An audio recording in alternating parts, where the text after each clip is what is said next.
Good morning, class. Welcome to this class so we can learn more about geometry. We'll learn about the lines, the line segments, we'll learn about the points, we'll learn about the angles, we'll learn about the two-dimensional shapes, which are shapes which can be drawn on the paper, like these guys over here. These are two-dimensional shapes. And we also learn about the three-dimensional shapes, which are real objects. You can actually touch them, you can actually manipulate them. Those are objects that you have in your house, like your water box, your water bottle, your lunch box. Those are two-dimensional shapes. Even your desk, your chair, even the pencil case, those are three-dimensional shapes. Three-dimensional shapes. But as for the two-dimensional shapes, we'll learn about the perimeter, which is the distance around the shape. The distance around this square, the distance around the square is the perimeter.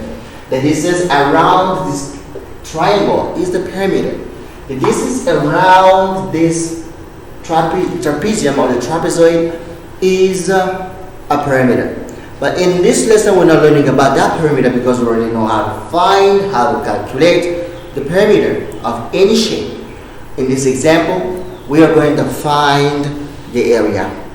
Keep this in mind. The area of a shape determines how big that shape is. The area is this flat green surface. That's what we call the area. Your door to your house has a flat surface, and that flat surface is the area. Now, my wood eraser here has a flat surface. This flat surface is the area of this eraser. So we're going to find the area. How do we find the area? The area determines how many square units there are in the shape. Well, here I didn't have a possibility to draw the square units, but you have another video with square units. But here we're going to apply the formula. The area for the square, the area A stands for the area, is equal to the longer side, which is called the width. The width is the longer side in the rectangle or in a square, but you know that square has got equal sides.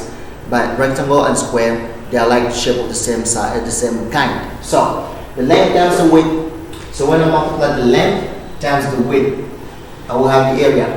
Let's say the length here is equal to 10, and the width 10 meters, and the width is equal to 5 meters. So the area of this square is equal to 10 times 5. I multiply these two numbers, and the answer is 50 meters. Remember, as I'm multiplying the area, I need to put there a square, because the area is the amount of the small square units of 1 meter in this square. You'll have a video with the square units. Good. So how do you find the area of a triangle? So the area of a triangle is nothing but the base. The base is the bottom line. Every 2D shape has a base. Even the square has a base. This line is a base. It's the foundation. It's the bottom line. So and even here you have a base at the top, and even at the bottom, and at the top you have another base, a smaller base. So in this example of a triangle, you have a base, but you don't only have a base. You have the height. The height of the base is the triangle itself. It's like your height. The distance from the ground to the top of your head is your height. So the distance from the bottom of the triangle to the apex. The apex is the higher point of the triangle. So this distance is called the height. So base stands for the bottom line. If the base here is 10, and the height, if the height is equal to 5 meters. So I'll put this is 10 meters. And this is 5 meters. What is the area of this triangle? So the area is going to be equal. I'm going to write area because area stands for, A stands for area. Base, the base, this bottom line here is 10 meters. So I'll put 10 times the H stands for the height. H is the height. So the height is 5. I'll multiply h by 5. Then I divide by 2. Good. So now let's do the multiplication. We need to calculate from left to right. So start from left to right. Left to right. Let's calculate from left to right. What is 10 times 5? When you multiply 10 and 5, it gives us 50. So I will have 50. Let me just erase this.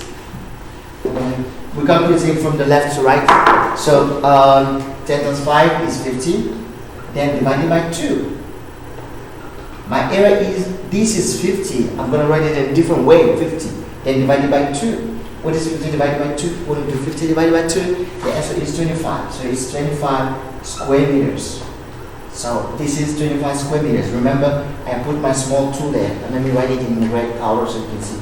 I put my small 2 there, and I read it square meters instead of just saying meters. It's not meters, it's square meters because there's a 2 at the top. Square, like the shape square.